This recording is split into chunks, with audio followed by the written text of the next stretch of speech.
Hello viewers, today we have Mr. Brazil, GATE rank 15 in Chemical Engineering.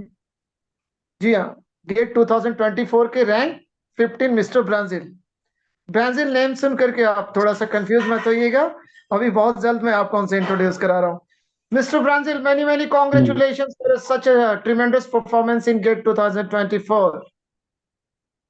Thank you sir, thank you. कैसी रही आपकी journey, कैसे आपने start करी?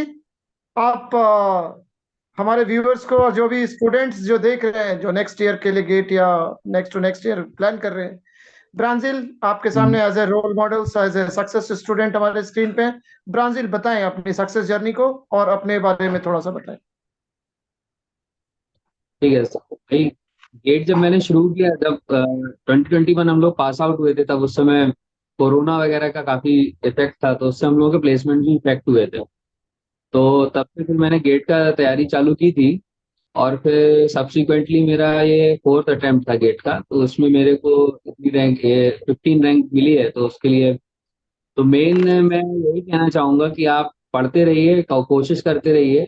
क्योंकि बीच में क्या रहता है कि ड्रॉप आउट कर देते हैं लोग, इतना टाइम हो गया। तो ड्रॉप आउट नहीं करना है अपन को, उम्मीद नहीं छोड़नी, करते रहना है। और तैयारी करते रहिए अच्छे से। और फिर इसमें मेन जो मेरा, मैं थैंक कहना चाहूंगा EIL टीम को, क्योंकि जो टेस्ट सीरीज जो मैंने दी थी, उसका बहुत पॉजिटिव रोल रहा। क्योंकि एंड में देखिए, अपना क्या है कि केमिकल इंजीनियरिंग का आप देखेंगे कि सिलेबस जो अपना कॉलेज में रहता है और जो सिलेबस एक्चुअल में गेट में चाहिए रहता है, तो उसका बहुत डिफरेंस रहता है। तो और फिर बिल्कुल। क्या रहता है कि अपन टू द पॉइंट तैयारी करनी रहती है। ऐसा नहीं है कि अपन सब कुछ पढ़ लेंगे तो फिर कंफ्यूजन हो जाएगा। फिर एंड में अपन को ये भी देखना है कि कौन से टॉपिक इंपॉर्टेंट हैं। और एक्चुअल में जब एंड में एग्जाम आता है तो फिर सब कुछ ही रिवाइज भी करना है, पढ़ना रहता है। तो टेस्ट सीरीज को मेरे को बहुत हेल्प किया। काफी अच्छे टेस्ट रहते हैं आपके। और उसमें काफी स्ट्रक्चर्ड रहता है पूरा इसमें, कि ऐसा भी नहीं बहुत टफ क्वेश्चंस हैं या बहुत इजी हैं। तो मतलब मैंने एक्चुअली कंपैरिजन में देखा है कि अपना जो एक्चुअल गेट में रहता है, अपना जो गेट का जो एग्जाम रहता है और जो एक्चुअल टेस्ट सीरीज रहते हैं, तो उसमें काफी स्ट्रक्चर्ड आप देते हैं और उसमें कोडिंग भी रहती है कि ये टफ है, ये थोड़ा एडवांस लेवल का है। तो उसमें भी क्या रहता है ना कि अपन को ट्रैक करना भी आसान रहता है कि हम इतना इतना ला रहा हूँ मैं, इतना इतना मेरा इतना मैं इसमें आ रहा है और इतना टफ है। तो उस हिसाब से मैं अपनी तैयारी भी कैलिब्रेट कर सकता हूँ। और साथ के साथ रिवीजन भी अच्छा रहता है। और वो जो सर आपका जो प्लस पॉइंट वो रहता है कि सॉल्यूशंस भी आप साथ के साथ देते हैं, तो वो भी सर काफी रिलायबल रहते हैं। तो ओवरऑल जर्नी तो अच्छा रहा है। बाकी सब लोगों को यही बोलूंगा कि भाई मेहनत करते रहो, लगे रहो। गेट एक ऐसा एग्जाम है कि इसमें मेहनत बहुत जरूरी है, क्योंकि आपको 100 में से ही स्कोर करना रहता है। तो इसीलिए और प्रैक्टिस बहुत बहुत ज्यादा जरूरी है, रेगुलर इंटरवल्स।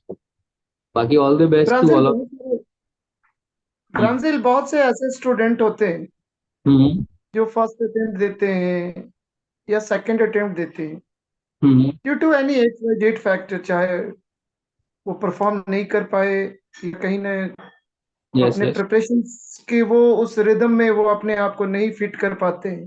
हम्म, और उसके बाद फिर वो उनको ये लगता है कि समवेयर ये गेट बहुत अच्छा रैंक शायद मैं अचीव अब नहीं कर पाऊँ। और एक सेकंड स्टेज वो स्टूडेंट्स होते हैं, जैसे मैं आपका ही लूँ, ये हम्म, आपका चौथा अटेम्प्ट था गेट में, हम्म, है ना? तो अगर बाकी स्टूडेंट्स की तरह अगर आप भी अगर ये सोच बैठते कि 3 अटेम्प्ट हो गए अब क्या देना, है ना? हम्म, तो हम्म, अगर ये स्टूडेंट्स को अगर हम कन्वे करते हैं कि ऐसा नहीं है, तो हम्म, स्टूडेंट्स को लगता है कि शायद कहीं एज ए मेंटर हम उनको, जो मेरा काम है कि उनको बूस्ट करना, तो उनको हाँ, लगता है कि ये तो सर के लिए कॉमन बात है, बीइंग एज ए मेंटर वो सभी को बता रहे। बट मैं ये देख रहा हूँ कि अभी आपसे पहले भी अभी हमने एक अमन का भी इंटरव्यू लिया है अभी, जो 98 रैंक है, उनकी भी स्टोरी कुछ ऐसे ही है, अभी मैं डिटेल में भी बात करूंगा। हम्म, तो जो कि उनका भी ये 2020 से कंटिन्यू वो गेट दे रहे थे, इनफैक्ट कोरोना काल में उन्होंने दिया भी नहीं, और बहुत हम्म, सारी उनके साथ अपनी कुछ फैमिली इश्यूज भी रही। तो Yes. वैसे स्टूडेंट्स के लिए देखो, स्टूडेंट फेज में तो लाइफ में चैलेंजेस रहते हैं, फैमिली प्रेशर्स है, सोशल प्रेशर्स है, बच्चा बीटेक कर लिया है, क्या कर रहे हो क्या नहीं कर रहे हो, ये दोस्तों ने ये कर लिया, ये तो चीजें चलते रहेंगी, आप उसको कंट्रोल नहीं कर सकते। बट हम्म। फिर भी इन सभी सोशल प्रेशर्स को कहीं ना कहीं आप इग्नोर करते हैं, और आप अपने स्टडीज पे, जो आपका जो मेन गोल है, आप उस पर हम्म। फोकस करते हैं। कहीं भी आप वो डेविएट नहीं होते हैं जो हमें परफॉर्मेंस के लिए हमें चाहिए, चाहे वो बिल्कुल सर। हमारी स्टडी हो। क्योंकि अच्छा प्रैक्टिस भी आप तभी करेंगे, हम्म। मॉक टेस्ट पेपर में भी तभी आप परफॉर्म करेंगे जब आपके सब्जेक्ट्स क्लियर हो, हाँ। प्रैक्टिकल कॉन्सेप्ट्स आपके क्लियर होंगे, यानी कि कहीं ना कहीं आप सब्जेक्ट्स में इन्वॉल्व है, तभी तो आप मॉक टेस्ट देने का भी टेम्परामेंट स्टूडेंट्स को तभी डेवलप होता है जब उसको लगता है कि now I have gain my subjective clarity. Hmm. ठीक है। तो 4 साल की जो जर्नी थी कहाँ से शुरू हुई, और ईयर वाइज ईयर क्या क्या रैंक और क्या क्या मार्क्स सब अपना वो चार्ट में जो आपने इंक्रीज करा, वो बस ईयर वाइज थोड़ा सा शॉर्ट में बताइए। तो देखिए सर, फर्स्ट वाला जो अटेम्प्ट था, तो पहले तो मेरे को उतना नहीं था, मेरे को लगता है कि अपना प्राइवेट में ही जाऊंगा और आराम से करूंगा जॉब, कोई इशू नहीं है। बट उस समय तो फर्स्ट अटेम्प्ट तो उतना दिया नहीं था अच्छे से। फिर हल्की हल्की मैंने तैयारी चालू की, जो फर्स्ट स्टेप में तो मेरे को ध्यान भी नहीं कितनी रैंक थी, काफी हाँ, मतलब। कोई नहीं, कोई दिक्कत की बात नहीं, मुझे उसमें डिटेल में नहीं जाना, मुझे बस ईयर चाहिए कि किस ईयर से ये सीक्वेंस आपका शुरू हुआ। नहीं सर, देखिए 2021 का पास आउट जो था, मतलब जिस जिस साल में पास आउट हुआ था फाइनल ईयर में, उस ईयर का तो मतलब ऐसे ही अटेम्प्ट दिया था मैंने।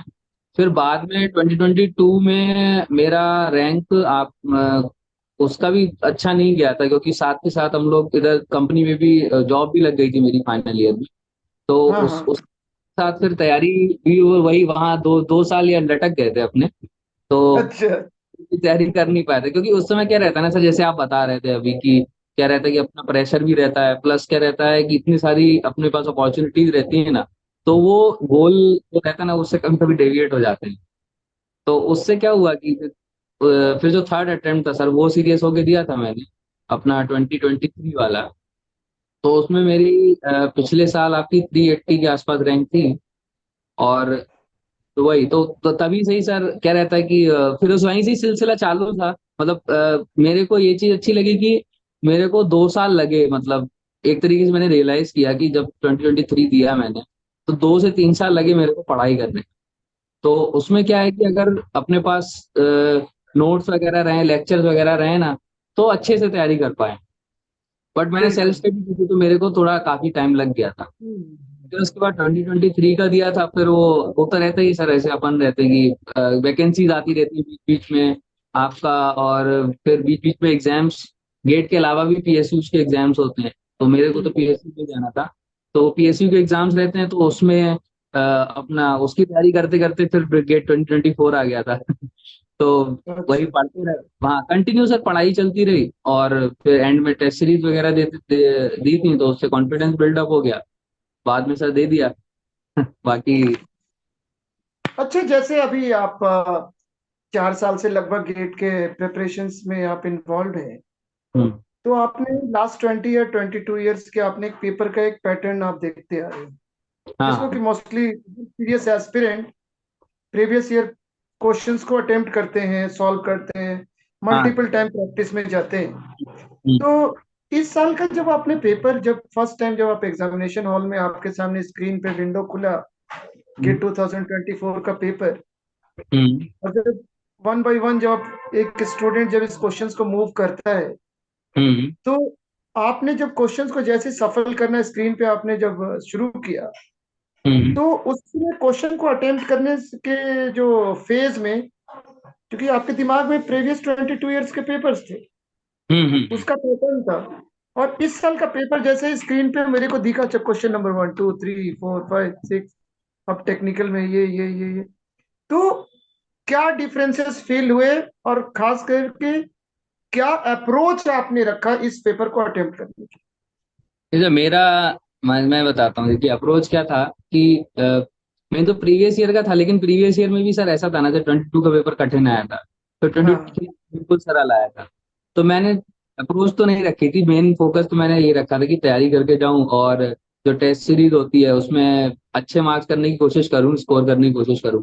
बट उसमें ये भी था कि सर मिक्सचर रहता है ना अपना, कि टेस्ट सीरीज में कुछ टेस्ट कठिन रहते हैं, कुछ इजी रहते हैं।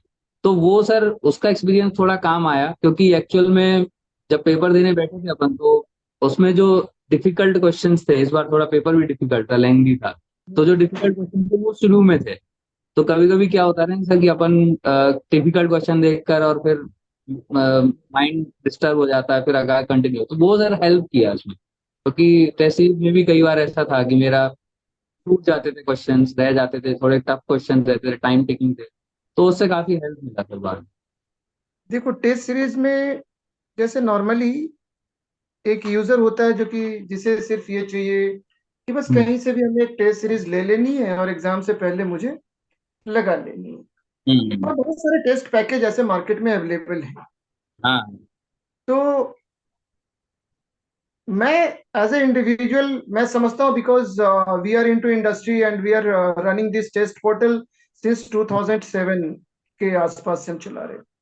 हाँ। और day by day, year by year हम काफी सारी चीजें इसमें ऐड ऑन और इम्प्रूव भी करते हैं। हम्म। हमें भी मार्केट का फीडबैक पता होता है, क्योंकि एक हम्म। बहुत बड़ा टेस्ट पोर्टल होने के चलते हमारे पास सबसे large serious number of aspirants का हमारे पास एक ग्रुप होता है जो हमारे पोर्टल पे हम्म। एक्सेस करते हैं। तो हम्म। हमारे ऊपर बहुत बड़ी रिस्पॉन्सिबिलिटी हो जाती है कि पोर्टल्स का एक बहुत बड़ा यूजर्स का हमारे ऊपर ट्रस्ट है। और अभी से हम्म। नहीं, लास्ट 17 ईयर का ट्रस्ट है, तो हमारे ऊपर भी बहुत प्रेशर होता है कि हम अपने यूआई को भी बहुत ही सिमिलर रेप्लिका के साथ हम रखें, ताकि यूजर को जब एग्जामिनेशन हॉल में जाए उसको यूआई में बहुत ज्यादा डिफरेंस ना दिखे, हम्म। फंक्शनैलिटी भी लगभग उसको चीजें सेम मिले। और सबसे मोस्ट इम्पॉर्टेंट है कि जो क्वेश्चंस के जो सिलेक्शंस दिए जाएं throughout the test series, वो बच्चे को इस तरीके से क्वेश्चंस उसको मिले कि पूरा एक सब्जेक्ट जो क्रक्स है, एक हम्म। शब्द नेक्स्ट टेस्ट में, थर्ड टेस्ट में, फिफ्थ टेस्ट में, सिक्स टेस्ट में, फुल लेंथ में जाते जाते कोशिश करें कि उसके सारे टिपिकल जो क्वेश्चन एराइज हो सकते हैं, चाहे वो हम्म। बेसिक कंसेप्चुअल हो, वो बच्चा इस पोर्टल्स पे आकर के थॉरो प्रैक्टिस कर ले, जिससे कि वो एक मैक्सिमम एक्यूरेसी के साथ वो एग्जाम में अपने आप को परफॉर्म करे। बिल्कुल सर, ठीक है, ये बिल्कुल। तो ये हो गई बिल्कुल। हमारी बात। Hmm. As a you being as a ex user जो कि हम्म। कर रहा है गेट के लिए और स्पेशली केमिकल इंजीनियरिंग के लिए, हम्म। उसको टेस्ट सीरीज अटेम्प्ट कैसे करनी चाहिए, कैसे उसके सिलेक्शन करनी चाहिए, ठीक है, उसको अटेम्प्ट करने के लिए भी एक बहुत सिस्टम है, कि ऐसा नहीं हाँ। कि आपने आपके सब्जेक्ट प्रिपेयर्ड नहीं है और आपने टेस्ट पैकेज परचेज कर लिया तो आपको अटेम्प्ट कर लेना है। ऐसे होते हैं बहुत सारे स्टूडेंट्स को हम देखते हैं। हम्म। ठीक है, आपका आपके हिसाब से एक सही गाइडेंस क्या होना चाहिए स्टूडेंट्स को जो कि हमारी टेस्ट सीरीज या एक स्टैंडर्ड टेस्ट सीरीज को एग्जाम से पहले फॉलो करता है? तो मेरा तो यही स्ट्रेटजी अगर मैं बताऊं तो सिंपल यही रहनी चाहिए कि पहले तो अपना सिलेबस कंप्लीट करें, और सिलेबस बिल्कुल। कंप्लीट करने के टाइम पे अपन टॉपिक टॉपिक वाइज टेस्ट रहते हैं, तो हम्म। वो attend करें, वो अच्छे रहते हैं। तो उसमें क्या है कि आपका टॉपिक वाइज रिवीजन हो जाएगा। हम्म। फिर सिलेबस कंप्लीट करने के बाद, टॉपिक वाइज टेस्ट कंप्लीट करने के बाद, फिर टेस्ट सीरीज लगाना चालू करें। तो सर अपना EII वाला तो कोडेड रहता है, कि आपका हम्म। वाला रहता है, फिर डिफिकल्ट वाला रहता है, फिर एडवांस वाला रहता है, रैंक का। बिल्कुल। तो उसमें क्या कर सकते हैं ना कि सर पहले इजी से चालू करते हैं। अगर उसमें 4-5 टेस्ट दे के देख लीजिए, अब अगर आपके पास टाइम है तो सारे टेस्ट दीजिए, मैं तो ये कहूंगा कि डेली या फिर हफ्ते में 2 बार।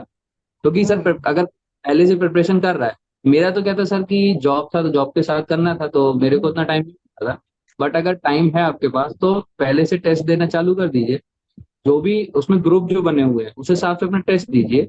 और टेस्ट दे बिल्कुल। के अगर आपको कंफर्टेबल फील लग रहा है तो आप नेक्स्ट लेवल पे चले जाइए, और फिर उसका टेस्ट दीजिए अच्छे से, बिल्कुल। तो जहाँ पे आपको लग रहा है। क्योंकि सर इजी इजी टेस्ट देके भी बोरिंग लगने लगता है कभी कभी। हाँ हाँ, तो आराम वही से। कि नंबर ही आ ही जा रहे हैं मेरे, कुछ गलती नहीं पता चल रही।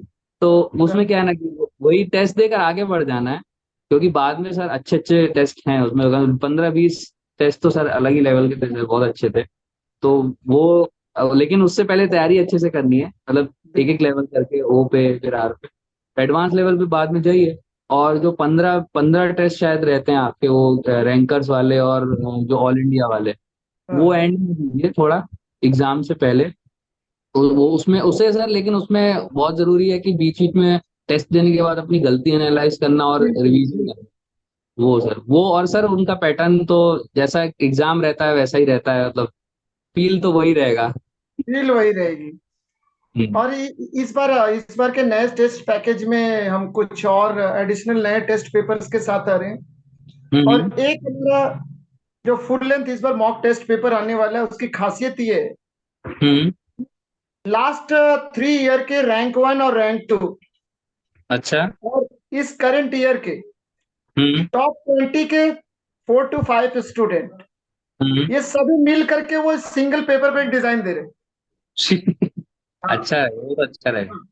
और ये हम्म। नेशनल मॉक टेस्ट हम गेट 2025 के लिए ओपन मॉक टेस्ट कंडक्ट करेंगे। इसमें इसमें आपका भी कंट्रीब्यूशन लेंगे 2-3 क्वेश्चन का, जो बेस्ट क्वेश्चन आपके दिमाग में होगा, सिर्फ वही ठीक है। बेस्ट क्वेश्चन हम आपसे डिमांड करेंगे और इस टेस्ट पेपर में ऐड करेंगे। ठीक है ठीक है। ठीक है। Sure sure. बार का भी एग्जाम है। हम्म। ठीक है ना। और जितने भी अपकमिंग रिक्रूटमेंट सभी होने वाले हैं, बिकॉज हम्म। आप one of the top scorer है गेट में, हम्म। रैंक 15। मैं चाहूंगा कि जितने भी अपॉर्चुनिटी और जितने भी आप पीएसयू के रिक्रूटमेंट में आप थ्रू गेट या गेट के अदर भी जो भी रिक्रूटमेंट प्रोसेस में आप जाएं, hmm. We wish you tons of luck.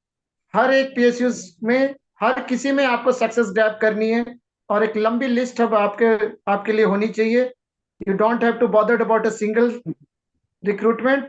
Choice आपकी होगी कि आप ज्वाइन कहाँ करेंगे। सिलेक्शन ईआईआई ये एक्सपेक्ट करता है कि हर वो टॉप रैंकर जो केमिकल का, उसके पास एक नहीं, अंडर 20 रैंकर के पास सारे पीएसयू सिलेक्शन की पूरी लिस्ट होनी चाहिए, ताकि वो डिसाइड करे कि अब मुझे जाना कहाँ थैंक यू सर, है। Thank wish you again turns of luck post get interview sessions के लिए।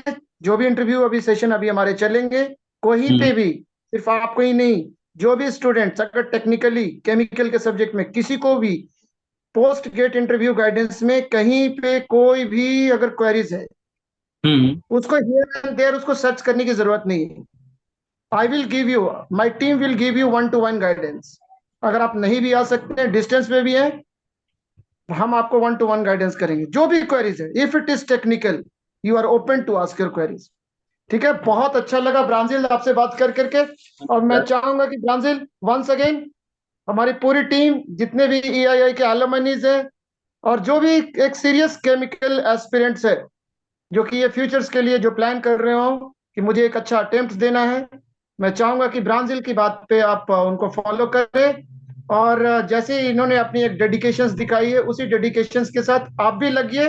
Nothing is impossible. Just devote your time and be wise to your study and be honest. If you pay your honest efforts, nobody is going to stop you to grab a top rank in GATE examination. This is just exams. Yes. ठीक है Brazil, many many congratulations once again and best of luck from all of us. Thank you sir, thank you. Thank you very much.